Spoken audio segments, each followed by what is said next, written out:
Do you know what I find worse than being talked about? Not being talked about.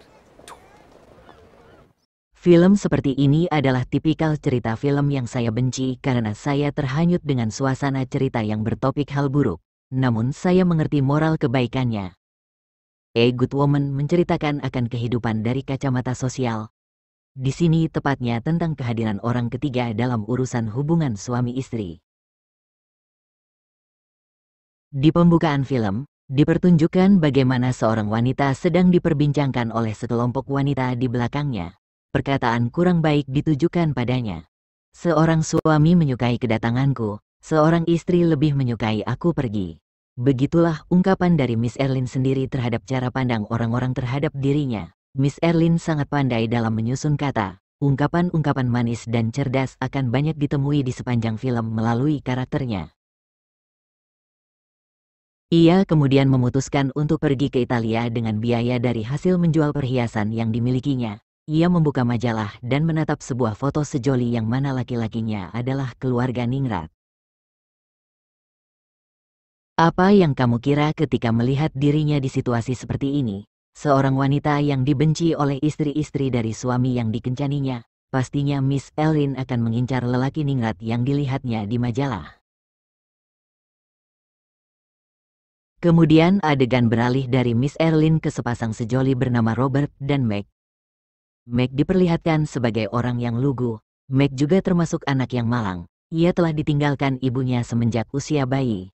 Dan kini ia menjadi seorang istri Robert, yang mana adalah orang yang tajir dan terkenal. Membuat Meg seperti memiliki hidup yang terbayarkan dari masa lalunya.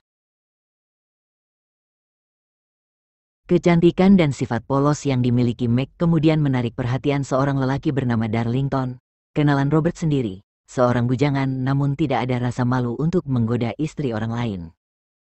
Sampai di sini tidak ada tanda-tanda Robert adalah lelaki nakal. Keduanya terlihat romantis dan menikmati hari-hari sebagai sepasang suami istri. Robert dan Meg menginap di sebuah villa. Robert adalah orang yang sibuk, dan Meg menetap di penginapan dan hanya keluar jika Robert mengajaknya. Ketika Robert ingin memberi hadiah ulang tahun pada istrinya, di sebuah toko perhiasan dan aksesoris wanita, ia bertemu Miss Erlin. Miss Erlin memang tidak tergolong orang yang sangat cantik, lagi pula ia juga sudah memasuki usia paruh baya. Namun ia memiliki aura yang mengesankan dan pandai dalam merangkai kata. Satu pertemuan dan Robert langsung terhanyut oleh ajakannya. Drama kekacauan pun dimulai. Orang-orang yang mengenal Robert mendapati Robert bersama Miss Erlin. Gosip bermula. Kabar tidak menyenangkan mulai tumbuh. Seorang anak laki-laki menatap ke atas gedung. Di sebuah penginapan terlihat Robert meninggalkan Miss Erlin. Dari wajah Robert nampak terdapat skandal yang siap akan ditutup rapat olehnya. Meg, wanita malang, istri yang baik dan polos, sangat mencintai Robert. Meski sedang bersama Darlington, ia tetap mengingat Robert. Apakah dia sudah makan? Dan apakah dia sudah pulang? Seseorang beberapa kali mendapati Robert mengunjungi Miss Erlin. Gosip itu semakin kuat. Bahkan rekan dekat Robert dan Meg tak kuat hati mengetahui fakta bahwa hal buruk telah menimpa seorang wanita yang baik dan polos itu. Bersamaan dengan itu seorang lelaki yang juga berusia paruh baya mendekati Miss Erlin. Orang-orang yang mendapati Tapi bersama Erlin merasa kasihan karena Tapi akan menjadi korban-korban lain dari wanita berbahaya itu. Meg lalu bertemu Miss Erlin ketika berbelanja. Miss Erlin telah menyadari terlebih dahulu akan siapa gerangan wanita Amerika yang berada di tempat asing ini. Miss Erlin yang tak pernah malu berbasa basi dengan orang asing itu pun menyapa Meg dan berbasa basi seputar pakaian. Pertemuan pertama tak berjarak lama dengan pertemuan selanjutnya.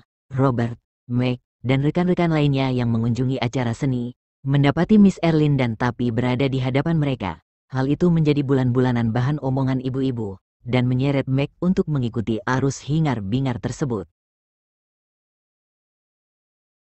Robert yang tersindir, mencoba membangun persepsi latar belakangnya dalam sebuah opini pematahan gosip terhadap wanita di depannya itu, sebelum Meg tertarik dengan persoalan seperti itu. Dan apa yang baru didengarnya bersama ibu-ibu tertanam di pikirannya hingga ke penginapan.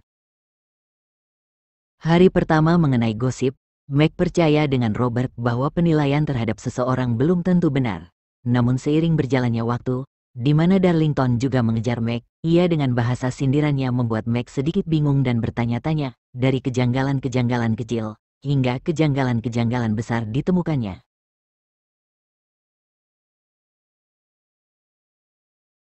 Meg menemukan bukti bahwa Robert memberi uang kepada Miss Erlyn dengan jumlah uang yang tak masuk akal jika itu hanya sekedar hubungan bisnis. Hubungan keduanya pun menjadi membara, membakar tali perlahan-perlahan menuju titik putus. Namun cerita tak semembosankan itu rupanya. Yang membuat memanas lagi adalah, Miss Erlyn ternyata sebenarnya ibu kandung dari Meg, seseorang yang fotonya selama ini disimpan Meg di lehernya. Dari sini berarti apakah ini lebih kejam lagi, karena ternyata Robert berselingkuh dengan ibu kandung Meg. Itu menjadi misteri dan dikembalikan kepada persepsi para penonton.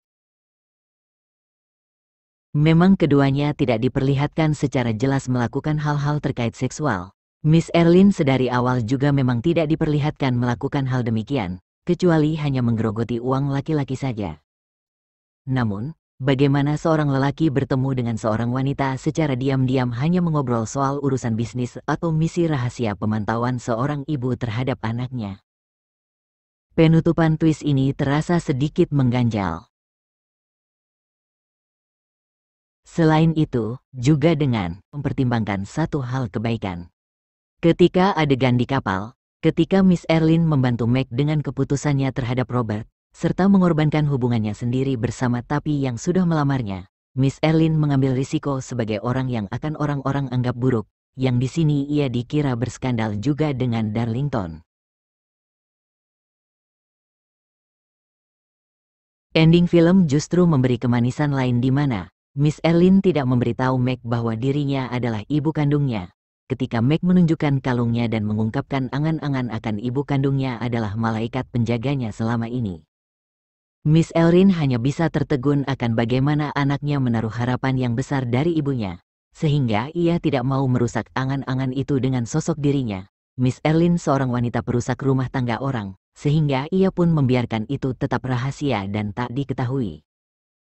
Pada akhirnya Miss Erlyn mendapat akhir cerita yang baik, mendapat kebahagiaan sendiri dengan didapati oleh seorang lelaki yang perhatian dan pandai membaca karakter seperti dirinya.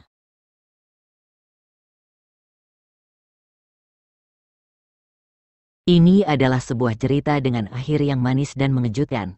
Entah mengapa film ini tidak mendapat pengakuan yang seharusnya. Meski saya tahu beberapa meninggalkan rasa yang memuakkan, atau mungkin dari segi penggambaran penghayatan skandal antara menantu dan ibu mertua terlalu aneh. Namun seluruhnya ini mengandung hal yang unik yang mana menyindir kacamata sosial yang tak mampu merefleksikan kenyataan dengan kebenaran yang pasti. Bahkan kita belajar di tengah-tengah perjalanan film bahwa semua asumsi kita salah.